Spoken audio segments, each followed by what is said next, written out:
Pourquoi toujours prendre cette excuse-là de dire, ouais, c'est parce qu'il y a cette rivalité-là qui est arrivée dans ce game.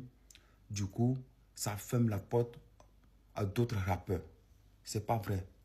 Voilà. Moi, personnellement, c'est pas vrai. Et moi, je trouve que cette rivalité, depuis qu'elle est arrivée dans ce rap ivoire, ça amène quelque chose de positif et quelque chose de très, très positif. Déjà, ça montre à quel point il y a des rappeurs qui n'aiment pas travailler.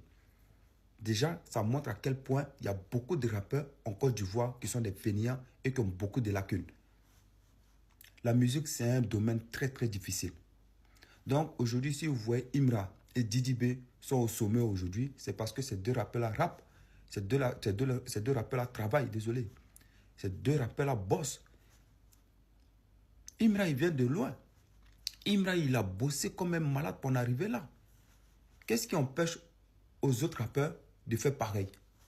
Ben rien du tout. C'est pas cette rivalité-là qui va les empêcher de dire non, ouais, depuis qu'il y a cette rivalité, ça ferme les portes à d'autres rappeurs. Non, ils doivent bosser. Ils doivent envoyer des projets de qualité. Ils doivent envoyer une musique de qualité. Il n'y a que comme ça que le public peut apprécier. Et puis ils vont dire, ah, celui-là, c'est un bosseur, il est faux. Mais si tu envoies un projet de merde, un projet qui n'est pas intéressant, mais les gens ne vont pas s'intéresser à ton projet. Les gens ne vont pas te calculer. C'est pas pour autant, ça veut dire que ça te ferme les portes. Non. Dans la musique, le public est tellement vaste.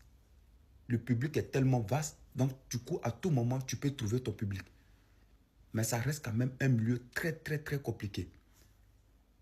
C'est le milieu où même tu dois te dépasser et tu dois bosser tellement dur si demain tu veux qu'on parle de toi.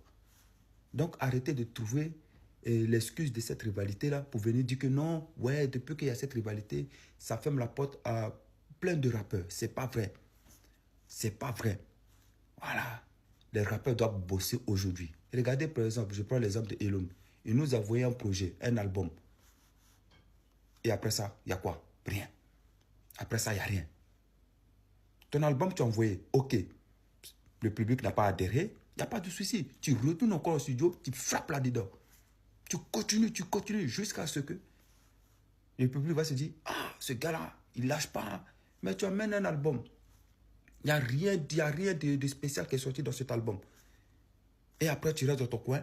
Et vous allez venir dire que non, c'est cette rivalité-là qui ferme la porte à d'autres rappeurs. Non. C'est la fainéantise que vous avez là qui fait qu'aujourd'hui, il y a deux rappeurs qui sont au sommet et que les autres, on ne parle pas beaucoup d'eux. Allez bosser. Allez prouver que vous êtes les meilleurs aussi. Il n'y a que comme ça que le public peut courir derrière vous et puis peut adhérer à votre projet et peut kiffer votre projet.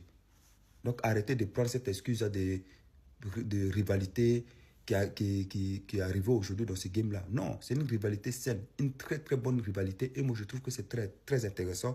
Au moins, ça donne une lumière sur le rap ivoire et ça donne aussi une lumière sur certains rappeurs et ça va montrer aussi à quel point certains rappeurs aussi, c'est des feignants et ils n'aiment pas bosser. Point bas, c'est tout. Et moi, personnellement, pour ça, j'ai regardé le live de Samo et Zaba le requin, les gars les ultras là. Moi, sur ce côté-là, je ne suis même pas d'accord. Voilà, ça ferme la porte à aucun rappeur. Juste que les rappeurs doivent se dépasser et doivent bosser. C'est tout. Point bas.